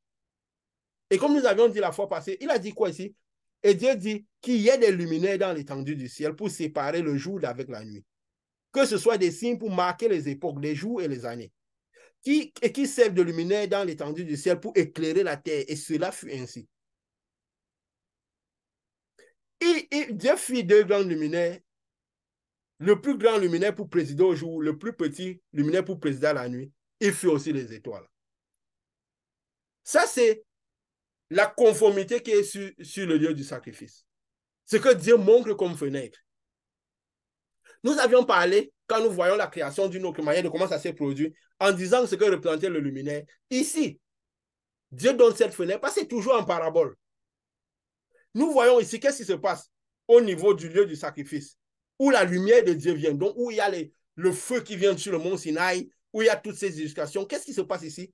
Il y a ici le luminaire ici, parce que je vais dire représenté par, mais c'est juste ce que Dieu donne comme image pour comprendre ce qu'il veut montrer. Ça ne veut pas dire, comme nous avons vu là, que quand Dieu montrait du soleil, il représentait Lucifer. Mais en ce moment, Lucifer était quoi? L'ange de lumière. Donc, il était toujours de la lumière. Et c'était la plus grande lumière. Parce qu'il faut confondre Lucifer et Satan, celui qui a chuté. Et il faut comprendre les choses selon ce que Dieu veut montrer. Donc, quand le soleil levant visite pour faire une montrer quelque chose. Sinon, à la fin des temps, on ira toujours partir par des choses de l'esprit, des choses qu'on ne comprend pas, au lieu de voir par la connaissance. Le grand luminaire représente quoi? Vous voyez, quand Moïse était ici, là, qu'est-ce qui s'est passé sous ce mont-là? Quand Moïse est venu, il y a eu séparation entre ceux qui étaient en train de désobéir, ceux qui sont mis à reproduire les choses de l'Égypte, ceux qui étaient en train de reproduire les choses de la nuit, des ténèbres, et ceux qui ont voulu continuer dans la lumière. Quand Moïse a dit appeler les Lévites, il a dit tuez vos frères. Donc il y avait Moïse qui dirigeait le camp de tout ce qui était de Dieu. C'était comme s'il représentait cette grande lumière, ce luminaire. Donc en ce moment, c'est ça qui est comme allégorie que Dieu présente. Cette lumière-là, qui dirige ceux des sauvés, les Lévites, ceux qui s'attachent, qui veulent marcher vraiment avec Dieu. Et il y a Aaron qui est là pour dire, qui préside la nuit. Parce que c'est lui qui a fait le veau d'or. C'est lui qui a présidé tout ce qui était en train de vouloir, qui voulait les choses de l'Égypte. Donc, dans cette figuration que Dieu présente, il y a Aaron qui est là comme le petit luminaire. Parce qu'il était justement un petit luminaire, celui qui était derrière Moïse. Il présidait la nuit. Il a fait le veau d'or. Et il a incliné le veau d'or. Pendant que Moïse était là, il est descendu avec les tables de l'Alliance, qui représentaient cette lumière que Dieu montrait, cette grande lumière. Et il a fait quoi? Il a dit qu'il y a eu séparation, où Dieu, il y a beaucoup qui sont morts, autres que ceux que les Lévites ont tués et tous ceux qui louaient le veau d'or. Donc il y a eu séparation. C'est là où on dit quoi? Dieu les passé dans l'étendue pour éclairer la terre et pour présider au jour et à la nuit, pour séparer la lumière d'avec les ténèbres. Donc il y a une séparation entre deux camps, ceux qui étaient lumière et ceux qui étaient ténèbres. Et il y avait bien les étoiles aussi. Les étoiles représentaient quoi? Tout le peuple d'Israël. Comme nous disons, tout le peuple d'Israël, c'est comme les étoiles qui sont dans le ciel. Comme Dieu a dit, Dieu avait dit à Moïse, regarde tes descendants et voilà. C'est comme les étoiles. Nous avons toujours dit que tous ceux qui sont sur terre ont une étoile à laquelle ils sont attribués. Donc c'était toute cette population. Ce qu'il a dit aussi dans cet état, dans cette figuration que Dieu a montré, il y avait des étoiles aussi. Il a dit quoi? Il y avait un grand luminaire pour présider le jour, le plus petit luminaire pour présider la nuit, et il fit aussi des étoiles. Donc il y avait des étoiles qui étaient aussi présentes. Et il a dit quoi? C'est pour marquer les signes, les temps et les époques. Ça veut dire quoi? Pendant les signes, les temps et les époques, il y aura toujours séparation. Il faut toujours qu'il y ait séparation. Si nous nous retrouvons en présence de Dieu, parce que sur le monde, c'est le monde de Dieu, et Dieu était là présent. Si nous disons que nous sommes avec Dieu en présence de Dieu, il faut qu'il y ait toujours séparation entre l'arbre de la vie et l'arbre de la connaissance du bien et du mal. Il faut tout qu'il y ait séparation entre lumière et ténèbres. Dieu avait dit quoi? Qu'il y a entre moi et Bélial. Il faut toujours qu'il y ait séparation. En présence de Dieu, partout Dieu est mentionné, il faut toujours savoir que, comme nous avions dit dès le début de cette émission, que celui qui a du mal avec le principe de séparation ne peut pas suivre ce type de Dieu. Ce Dieu lumière, ce vrai Dieu qui a créé le ciel et la terre. Parce qu'à tout moment, il y a séparation. Donc, en présence de Dieu, il faut toujours qu'il y ait séparation. Il n'y a pas de place pour l'arbre de vie à côté de l'arbre de la connaissance du bien et du mal. Même quand Moïse avait pris la femme éthiopienne, bon, il n'est pas dit qu'elle était peut-être éthiopienne, mais peut-être elle suivait le peuple d'Israël. Même si Dieu a frappé, s'est fâché contre Marie et Aaron, ce n'est pas qu'il a dit à Moïse que ce que Moïse a fait bien. C'est qu'il a juste demandé à Aaron que qui êtes-vous pour contester contre Moïse? Vous ne pouvez pas juger, contester un tel homme. Ce n'est pas que ce que Moïse avait fait était bien. Dieu n'a jamais dit ça. C'était les prophètes. Peut-être qu'ils avaient compris que ce n'était pas si bien. Mais il n'a pas juste parce qu'il savait que s'il permet que cela conteste, ça créera plus de rébellion. Pas le monde spirituel, le monde organisé. Moïse lui saura comment il va gérer la situation. C'est pas dit que Moïse, c'est pas pour dire que Moïse avait bien fait. C'est pas pour dire que Moïse avait bien fait. Parce que le monde spirituel, la pression qui vient sur Moïse, c'est pas la même pression qui venait sur Aaron, qui venait sur les autres. Parce que le monde spirituel est un monde de conséquences. Quand nous avons certaines appels, certaines lumières, pourquoi est-ce que Dieu connaît tellement ce que le diable va faire? Parce que le malin est voué à la, comment on peut dire ça? Il est voué à la, qu'on dit, le malin est, aidez-moi dans le mot, comme dit, il est descendu avec une grande colère. Donc, il n'a plus de repentance. Donc, il ne produit que de la colère, que du mal. Quand Jésus disait que quand il mange son propre fond, il était voué à faire le mal. Donc, ce qui fait que quoi? La quantité de lumière que nous aurons, il viendra sur l'homme équivalent à la quantité de lumière, à la quantité de mission qu'il y a sur sa vie. Selon les missions, selon les trucs, il viendra avec la même force. Donc, ce qui fait quoi? C'est pourquoi Dieu dit, il y a des batailles. Mais il a dit quoi? Si le mal se couche à toi, résiste-lui. Ça veut dire, quand il a dit à Paul, Paul suppliait qu'enlève cet esprit à côté de moi. Parce que je sais que, quand il disait ces chancres, les gens qui ont changé ça pour de la maladie, c'est que c'est quelque chose, une épine dans le pied qu'il avait. Il disait, c'est un ange de Satan. Donc, à cause de la lumière que j'ai sur moi, il y a un esprit qui me challenge dans un certain domaine. Mais Dieu a dit, ma grâce te suffit. Parce que la puissance que j'ai mis à toi, c'est ça qui entraîne cela. Donc, toi, essaye de gérer ça. Essaye de gérer ça. Les autres ne comprennent pas. Toi, gère ça et arrive jusqu'au bout, même avec cet ange de Satan qui est à côté de toi. Parce que tout le monde a des degrés différents, auront un ange de Satan à côté d'eux, selon ce qui représente le royaume des cieux. Nous profitons pour donner comment le monde spirituel fonctionne, le royaume des cieux fonctionne. Comme ça, on comprend pourquoi certains hommes de Dieu, parce que c'était des hommes de l'esprit, tout ce qu'ils faisaient, même quand ils écrivaient, c'était en parabole. Et il dit quoi? Pour présider, parce que c'est le système qui doit fonctionner pendant des années, qui pour présider les jours, il dit quoi? Il dit que c'est ce signe, que le signe qui se passe, ce signe de séparation, que ça marque les époques, les jours et les années. Donc c'est un signe qui ne devra jamais changer suivant les âges, le principe de séparation. Surtout si Dieu est impliqué, si on est dans la présence de Dieu. Et il dit quoi? Et il va maintenant là, au niveau, il dit, ainsi il y eut un soir, il y eut un matin, ce fut le 4e jour. Et Dieu dit, bon, maintenant, au verset 20, Dieu dit que les eaux produisent en abondance des animaux vivants. Nous reviendrons, nous revenons dessus. Que les eaux produisent, nous sommes où? Déjà le 5e jour qui commence. Que les eaux produisent en abondance des animaux vivants et que les oiseaux volent sur la terre vers l'étendue du ciel. Et Dieu créa les grands poissons et tous les animaux vivants qui se meuvent et que les eaux produisent en abondance selon leur espèce. Il créa aussi tout oiseau ailé selon son espèce. Quand Dieu parle de ça, nous sommes au 5e jour, donc au 5e soit tout. C'est aussi toutes les guerres que les Moïse ont fait, qu'ils sont passés. Il est écrit qu'entre le mont Sinaï, ils ont fait 2 ans au mont Sinaï. Donc, ils étaient déjà 2 ans. Ils avaient fait 3 jours pour arriver, 3 mois pour arriver au mont Sinaï, qui symbolise les 3 jours. Et ils ont fait 2 ans au mont Sinaï. Après, ils ont fait 11 jours. Il est écrit que, je crois, c'est le premier jour du 2e mois de la 2e année. Donc, ils étaient en train d'engager la 3e année pour aller, et ils sont arrivés après 11 jours à Kadesh, qui est déjà presque à la porte de Canaan. Donc, ils étaient en train d'aller dans la 3e année. Parce que même quand Jésus, nous avons dit, quand Jésus est mort, il est mort, on m'a dit quoi, 15 heures. Qu'elle est ressuscité, c'était le 3e jour le matin. Donc, c'était au courant du 3e jour. Ça ne veut pas dire que, donc, c'est ça qui traduit, c'est le matin du 3e jour, il devait y arriver à la porte de Canaan au 6e jour, pour entrer dans le 7e jour, dans le jour du repos. Et justement, Pendant ce moment, Moïse a eu pour les batailles. Ça, c'est même avant de partir faire 40 ans. Les 40 ans, c'était à cause de la rébellion. Mais c'est le temps qu'ils ont mis pour arriver déjà à la porte. Donc, ça devait faire plus ou moins la 6e année qu'ils étaient sortis de l'Égypte. C'est la 6e année qu'ils devaient y arriver. Que ce soit quelques mois, plus quelques mois, moins. De la même manière qu'on a dit, Jésus a fait 3 jours en enfer pour partir avant de revenir, avant de ressusciter. Donc, c'était la 3e année.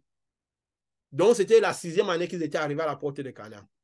Donc, à la porte du Jourdain, pour entrer dans le 7e jour. Mais ils ont dû aller refaire 38 autres années. Parce qu'ils ont désobéi. Mais en ce temps, ils ont connu, il y a des petites batailles et tout ça, là, et tout ça. Ça menait quoi? Des guerres qu'ils ont déjà montées avant que Dieu me les a encore envoyés derrière. Et ça traduit aussi au 5e quoi? L'époque où nous sommes.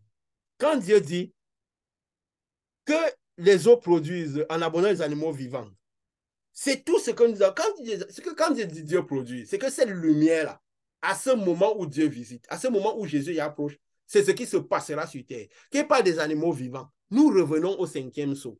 C'est toujours des engins. C'est toujours, vous allez voir sur terre un excès d'engins motorisés. Que ce soit pour les guerres, que ce soit pour les engins, quand il y a des animaux vivants, c'est tout ça qui aura un excès sur terre. Parce que dans ce moment-là, la vision qu'il voyait dans le spirituel, il transformait, il prenait toutes ces choses pour des animaux. Parce qu'en ce moment, il ne connaissait pas ce que c'était que les voitures. Il ne connaissait pas les avions, il ne connaissait pas les chars de guerre, il ne connaissait pas les avions militaires. C'est quoi Jean pouvait voir, il dit, ils ont la queue, et c'est dans leur queue qu'était le pouvoir de faire du mal. Parce qu'ils voyaient les balles sortir des canons des chars. Ils voyaient les avions avec eux dans leur bouche, parce qu'ils tiraient les balles devant, ils disaient que c'est dans leur bouche qu'était donné faire du mal. Parce qu'ils disaient que ces animaux, des oiseaux, c'est ça qu'ils pouvaient voir comme sa connaissance de l'époque. C'est ce que ça lui représentait. Il dit quoi? Que les oiseaux volent sur la terre vers le ciel. Ça vous donne l'impression de quoi? Quelqu'un peut répondre? Ça vous donne quelle impression? L'avion. Voilà. Pourquoi elle insiste?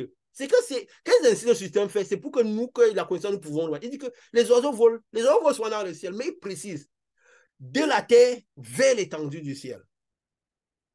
Donc, ils essaient de donner des exemples. Il dit quoi? Et Dieu créa les grands poissons. C'est des poissons, mais ils sont très grands, ces poissons que je vois là. Et qu'est-ce que ça vous traduit, ces grands poissons? Les submersibles, les sous-marins. Voilà. Les sous-marins. Les sous-marins. Et que les animaux vivants se meuvent. Et que les produits, il dit que ça produise en abondance selon leur espèce. Ça veut dire qu'il y aura un moment, tu trouves le 5e saut, vers la fin, nous sommes assez pour tout le monde court à l'armement, tout le monde court aux voitures les plus sophistiquées. C'est que c'est ça qu'il voyait. Il dit que cela, que c'est produit en abondance selon l'espèce. Donc, il y aura plusieurs variétés, de toutes les variétés possibles. Ils vont exceller dans ce type de production. Il créait aussi tout oiseau ailé selon. Il dit que même les oiseaux ailés. Ça veut dire quoi? Les avions, il y avait selon les espèces, il y avait plusieurs espèces. Quand il dit Dieu vit que c'était bon, ça veut dire cette étape va arriver. Et nous sommes dans cette étape. Et il dit quoi? Multiplier. Quand il dit soyez féconds, multipliez, remplissez les eaux des mers, les oiseaux multipliés sur la terre. On va se dire que c'est Dieu. C'est pour dire que quoi? Il y aura un excès de toutes ces choses. Ils vont vraiment se multiplier. Et nous le voyons, non? Nous voyons cette course qui a commencé. Il y a des voitures de plus en plus sophistiquées, cette multiplication des avions de toutes les sortes, de toutes les espèces. Et c'était au 5e, et un matin, ce fut le 5e jour. Donc au 5e saut, et au 6e, il y a encore parlé de ça le 6e jour.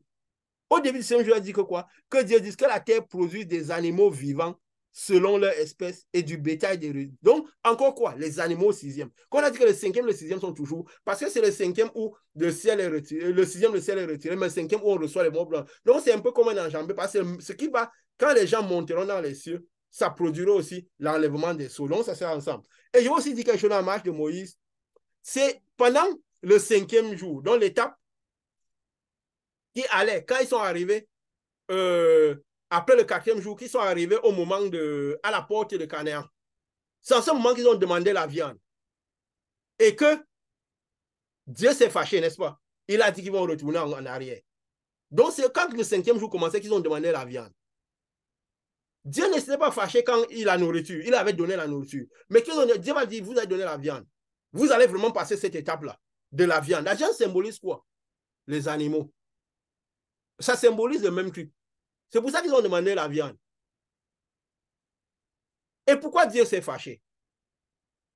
Dieu a dit quelque chose, je punirai l'iniquité des pères sur les enfants jusqu'à la 4e génération.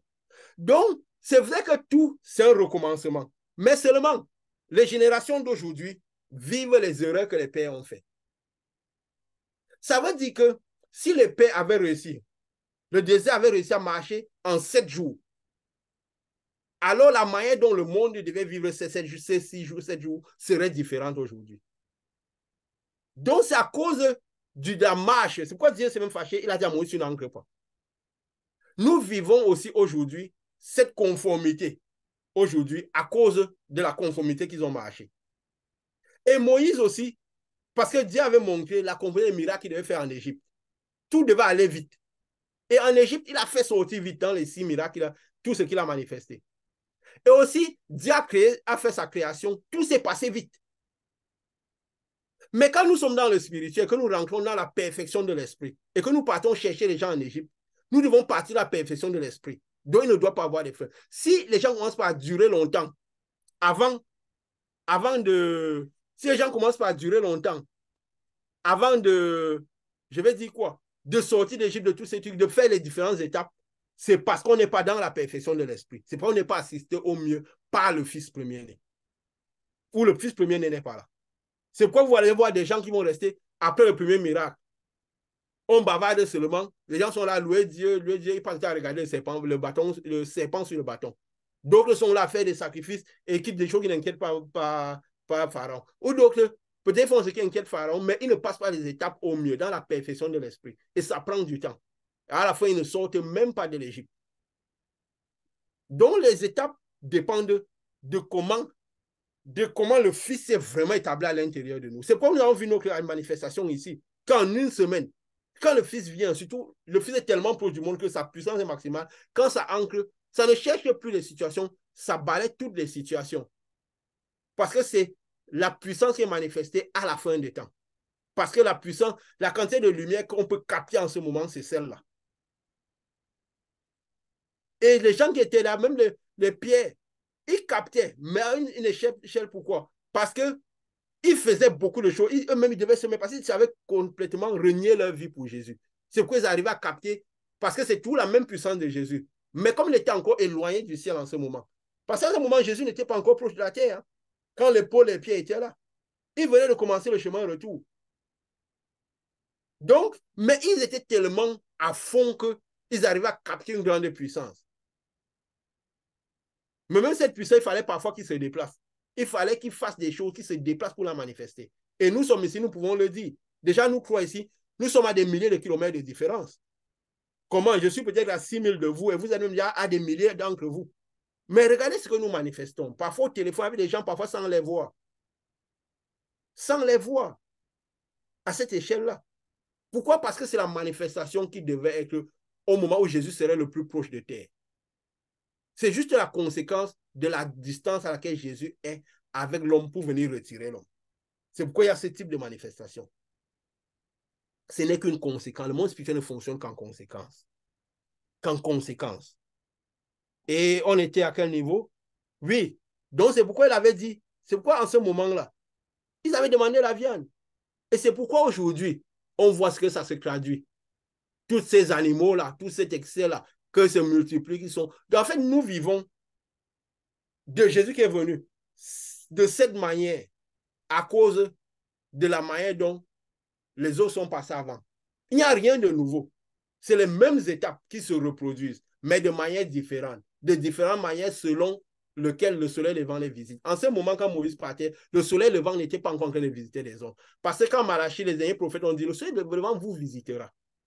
Donc, quand le soleil levant a commencé par visiter, on l'a vécu, mais aussi à cause des malédictions on a vécu les 7 étapes de la manière dont, à cause de ce que les premiers qui ont été nous ont passé ces 7 étapes. Ça a commencé avec une perfection quand Dieu était impliqué. Et nous, étant dans l'esprit, nous avons marché dans la perfection. Maintenant, nous voyons donc justement, il y a les animaux, il dit même au 6e ici, là. Il dit au 6e quoi? Au 6e, début du 6e, Dieu dit, et il y avait encore les animaux vivants, parce qu'il dit au 6e que la terre produise, au verset 24, des animaux vivants selon leur espèce, du bétail, des reptiles et des animaux terrestres selon leur espèce. Et cela fait ainsi. Donc, on a trouvé les animaux au 5e, au 6e. Comme nous disons, un enjambé des 6e sauts, des 6e anges, trompette du 6e ange et tout, comme là où nous sommes. Nous sommes à l'époque de l'enjambé, où bientôt, Dieu va faire justice à ses enfants en jugeant la prostituée, qui sera le premier. Et quand il va sortir ses enfants d'Israël, il va décrire tous les premiers, tous les Égyptiens, que ces Égyptiens, on ne les verra plus jamais, parce que ça contribuera à la destruction de la terre, de toute la physicité. Et il y a quelque chose d'important au 6e saut. Puis Dieu dit, faisons l'homme à notre image, selon notre ressemblance. Et c'est ça qui a troublé beaucoup de gens.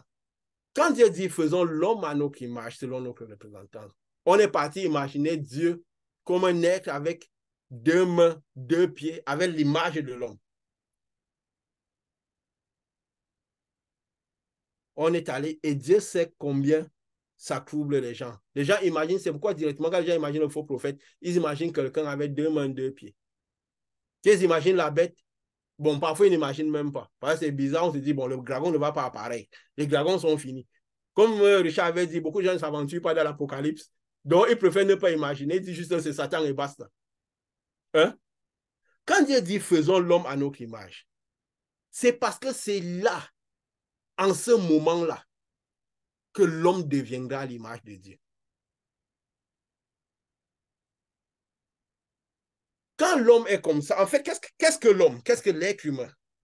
L'être humain est la représentation physique de ce que Dieu est.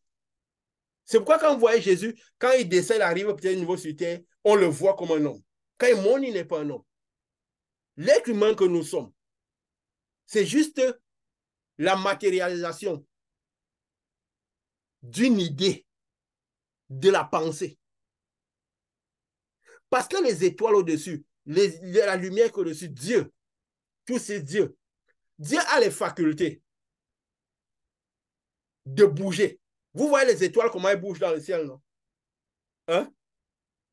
Dieu avait dit à Abraham que voilà ta descendance, les êtres spirituels là. Nous avons vu que le soleil là, c'est l'usfait. Vous voyez comment on a l'impression que des choses bougent dans le ciel. Nous voyons la Terre qui tourne autour de l'orbite. Même le soleil est décrit comme étant une étoile, non? La lune comme une étoile. Aujourd'hui, c'est une confession religieuse. Je vais le dire. Les musulmans, ils attendent, ils calculent toutes leurs choses selon la lune, non? Vous savez que les musulmans, ils attendent la venue de Jésus. Je suis parti, Dieu m'a mis là, je suis parti un peu, regarder un peu des informations. Il paraît que dans le Coran, le nom Jésus est mentionné 24 fois. Tandis que Mahomet est mentionné 4 fois. Donc, ils visent toute leur religion est basée sur l'attente du prophète Issa. Ils ne le connaissent pas comme le fils de Dieu, mais sur l'attente du prophète Issa. Parce qu'il est décrit que quand le prophète Issa arrivera, c'est la fin de toute chose. Donc, tous ceux qui espèrent en un Dieu quelque part reconnaissent qu'il y a quelque chose à voir avec la lune. Vous voyez la lune d'abord sur tous les drapeaux, non? Eux, ils sont parfois...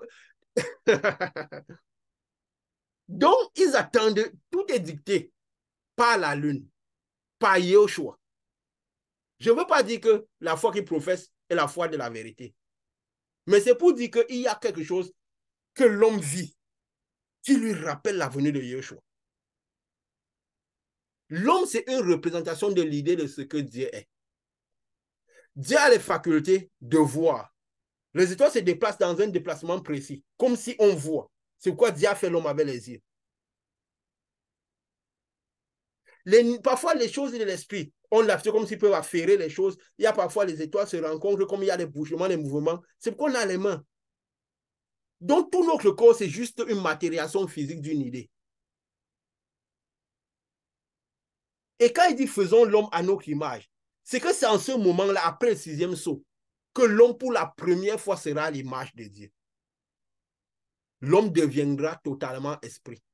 L'homme deviendra lumière. Parce que ce que Jésus a appris aux disciples, ce qu'ils ont appris de lui, c'est que Dieu est lumière. Il n'y a pas de ténèbres en lui. Donc pour la première fois, l'homme deviendra lumière. Totalement, bien qu'ils reçoivent les robes blanches, ils deviendront lumière. quand le ciel sera retiré. C'est quoi il dit, faisons l'homme à notre image et à notre ressemblance. Parce qu'en ce moment, l'homme deviendra l'image de Dieu, lumière comme Dieu, quand le ciel sera retiré. Sinon, l'homme n'est pas encore à l'image. Dieu a juste, comme c'est quoi on dit que la création, si vous allez voir. En fait, Dieu a juste matérialisé une idée. Et après, maintenant, là, cette idée, maintenant, là, va faire le processus pour devenir à son image. Il y avait quelques-uns qui avaient une certaine image, qui étaient d'une certaine manière. Il a donné vie, il a matérialisé cela. Et maintenant, là, pour un but précis, pour une purification précise. Parce que pour la purification, après maintenant, là, ils vont rentrer, retourner, devenir cette image-là. Et pour la première fois, l'homme sera vraiment totalement à l'image de Dieu. Ça veut dire totalement lumière et à la ressemblance de Dieu. Donc, de la manière dont Dieu est. Avant, non. Et c'est pour bientôt. Ce n'était pas avant. Donc, on comprendra que la création, nous parlerons de la création et de la création, de la vraie création. La création était cette étape que Dieu a fait pour rendre l'homme, pour matérialiser l'idée qu'il avait. Maintenant, là, il y a, et de là, nous comprendrons vraiment tout ce qui tourne de Dieu. L'homme maintenant, nous avions dit, la marche vers Dieu, c'est la marche vers nous-mêmes. Nous l'avions dit au début de notre œuvre ici. Faisons l'homme à notre image et qui domine sur les poissons de la mer, sur les oiseaux du ciel, sur le bétail, sur toute la terre et sur tous les reptiles qui rampent. Parce que quand nous serons lumière, notre lumière dominera sur tous, de la même manière comme Dieu aujourd'hui. Sa lumière, quand on dit que Dieu est puissant, Dieu voit tout, c'est que la lumière de Dieu domine tout le monde entier. Elle domine tout le monde entier. Vous aviez vu, quand on parlait toujours des sept, quand on disait des différentes étapes de l'Apocalypse, qu'on disait qu'il y a un moment où nous régnerons avec Christ. 1000 ans. Nous disions que quoi? Quand nous deviendrons lumière comme Christ, Christ viendra, nous serons, quand Christ sera sur il sera sur ce cheval rouge, avec sa manifestation à lui. Et tous ceux qui le suivront seront sur leurs chevaux, avec les mêmes manifestations différentes. Mais qui sont les manifestations. Donc, c'est que c'est la lumière, sa lumière se baladera avec nos lumières, nous serons comme lumière. Et quand il dit que nous dominerons tout ce qu'il y a sur terre, il a dit quoi? Il domine les poissons, la mer, les oiseaux. Ça veut dire que notre lumière pourra toucher tout ce qu'il y a sur terre. Pourquoi? Pendant 1000 ans, nous serons là avec Christ. Notre lumière influencera sur tout ce qui est en bas. De la même manière qu'actuellement, la lumière de Jésus qui descend influence sur tout le monde. Donc, c'est ça qui dit que la domination qu'il y aura. Donc, la lumière dominera, sera au-dessus, influencera. Parce que ce moment, nous serons seulement lumière. Parce que les gens, parfois, les gens disent non, on sera là avec les pieds, les têtes et tout. Non, nous serons lumière. Nous aurons peut-être que, qui est corps céleste, nous serons des corps qui brilleront comme de la lumière. Et cette lumière dominera sur tout ce qui est en bas. Quand nous finirons, finalement, nous serons à l'image de Dieu. Quand cette lumière qui vient, quand il dit faisons, quand cette lumière qui vient, nous fera de nous, toute cette lumière qui vient, nous fera de nous, fera de l'homme qu'on est à l'image de Dieu. Et quand il dit, Dieu créa l'homme à l'image. Quand on parle de la création, justement, c'est quoi? C'est la conséquence. Quand il dit, il créa l'homme et la femme. Comme Jésus avait dit dans le Seigneur, il n'y aura pas de sexe. Ça veut dire que l'homme et la femme, les deux sont... Pourquoi on ne confonde pas? Quand il dit, faisons l'homme, on croit que c'est l'homme, c'est que tout le monde passera à cette étape-là, à cette dimension de lumière. C'est quoi il a dit, il créa l'homme et la femme. Pas quand il dit, faisons, après il dit, il créa. C'est les paraboles. Que tout le monde sent que c'est là, dans cet état qu'on sera. Et il dit quoi? Dieu les bénit.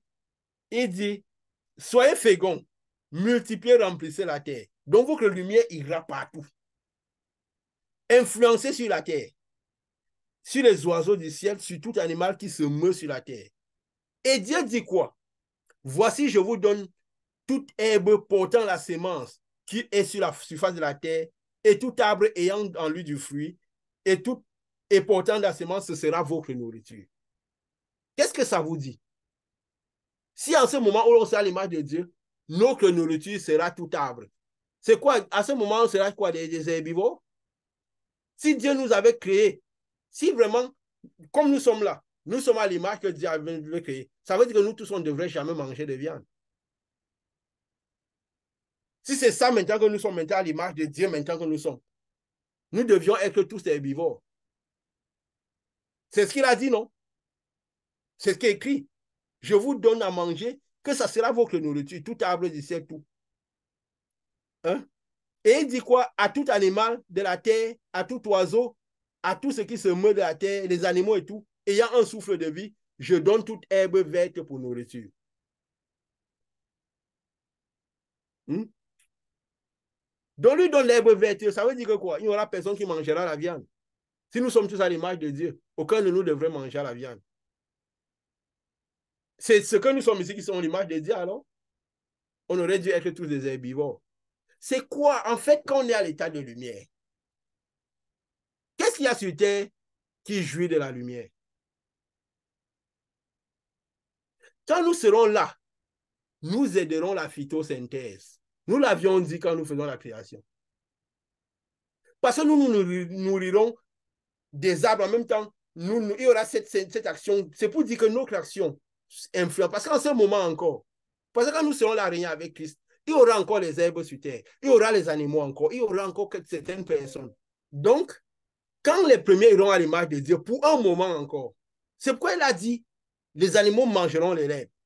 Pour un moment encore, il a dit, il y aura les animaux sur terre. Il y aura encore même quelques... Pour un petit moment, il y aura des gens qui n'ont pas... Parce que ça va aller vite. Les 1000 ans, on ne croit pas que ça sera vraiment 1000 ans. Ça va aller vite. Donc, mais pendant ce moment-là, nous nourrirons les plantes qui font la phytosynthèse. Ça sera comme notre nourriture. Parce que nous absorberons de nous. C'est une manière... En fait, c'est des paraboles pour que Dieu dit, pour qu'on comprenne ce qui se passera. Il dit, je vous donne ça comme nourriture. Parce que nous aiderons. Vous savez, quand la phytosynthèse, les plantes relâchent, absorbent le gaz carbonique, relâchent l'oxygène, ça aide à la vie sur Terre et tout cela. Donc, c'est que nous donnerons, pour le moment, le monde jouit de la lumière de Dieu. La phytosynthèse se fait de la lumière de Dieu. Mais en ce moment, quand nous serons à l'image de Dieu, nous dominerons tout et nous participerons à cette action de Dieu-là. Donc, ça sera notre nourriture, pas c'est sûr. C'est pour dire, nous influencerons sur cela. Et nous régnerons sur tout ce qui est sur la terre. Pourquoi? Notre lumière ira sur tout. Mais la principale action, dans le sens que qui nous nourrirons, c'était certainement la lumière a une certaine action que ça fait, que c'est la lumière agit sur les plantes, sur les arbres. C'est ce qu'il a signé sur cela. Il a dit, les animaux qui seront là mangeront l'herbe. Ils continuent à manger l'herbe et toutes ces choses. Ça veut dire que si l'homme était à l'image de Dieu, l'homme n'aurait jamais été carnivore, omnivore, manger la viande et tout le reste.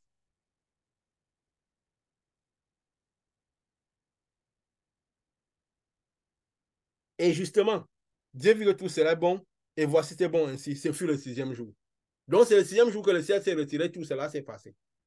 Comme ça, nous comprenons ce qu'est la création. Nous comprenons que c'est cette grande étape et ce qu'est... Parce que comme ça, nous voyons la vérité de ce monde. Pourquoi les gens, jusqu'à aujourd'hui, attendent le faux prophète comme un homme? Pourquoi tout est biaisé? Parce que ce type de parabole... Aussi, c'est parce qu'on a la fin des temps où Dieu a plaisir à révéler les choses comme elles sont. L'homme n'est pas à l'image de Dieu. Nous ne sommes pas encore arrivés à l'image de Dieu. Bientôt, nous serons à l'image de Dieu. Et nous aurons la domination de Dieu. Et bien sûr, quand l'homme reçoit la lumière de Dieu à l'intérieur, il commence par manifester cette lumière-là. Même s'il dit même que cette domination-là, dans le monde concret, avec cette lumière à l'intérieur de nous, ceux qui sont vraiment de Christ sont même plutôt opprimés. On crée que les dominations qu'on dit parfois que l'on domine parce qu'on discute le monde avec les païens. On apprend aux gens parce que nous, on va dominer, on va montrer que Dieu est grand, il domine. Non! Jésus a dit, Paul avait dit quoi? Dans ce monde, nous sommes vus comme des brebis qu'on mène à la boucherie.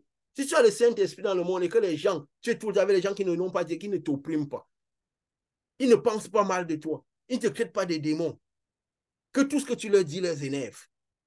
Ils font ils tiennent des réunions sur toi, comme Dieu avait dit à Jérémie, que c'est de ta maison, ils sont tous à fond derrière toi, mais tu ne le sais pas. Ne crois pas quand ils te disent des belles paroles. Parce que tu crois que tu es en danger.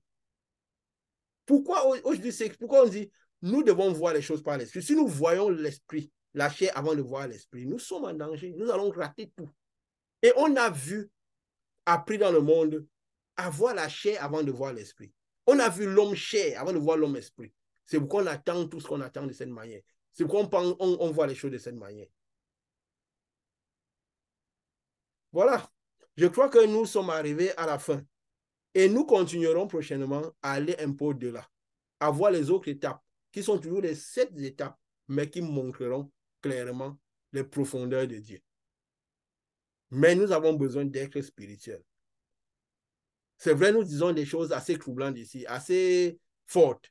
De toute façon, il était dit de cette œuvre que des choses que nous dirons, de la même manière qu'il avait été à Jésus, sa parole est dure, qu'il écoutera.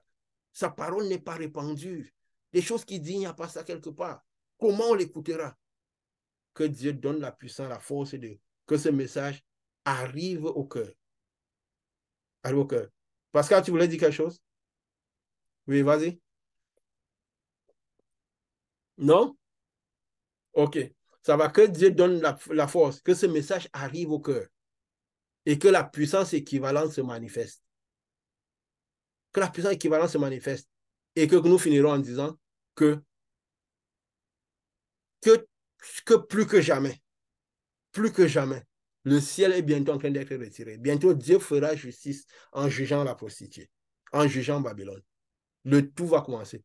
Donc, que tout le monde cherche l'arbre de vie, comme c'était la seule raison de vivre. Que tout le monde cherche à être sûr que le Fils premier-né est vraiment à l'intérieur de lui et qu'il manifeste ce Fils premier-né, comme c'était la seule raison de vivre. Parce que c'est la seule raison de vivre. Parce que la seule certitude que le Fils premier-né, c'est la puissance du Fils qu'on manifeste. Et à la manière du Fils. Une puissance qui frappe le premier-né de l'Égypte, du royaume des ténèbres, et qui apporte la liberté aux gens, et qui nous donne du confort. Que cela soit notre partage. Au nom de Jésus. Amen.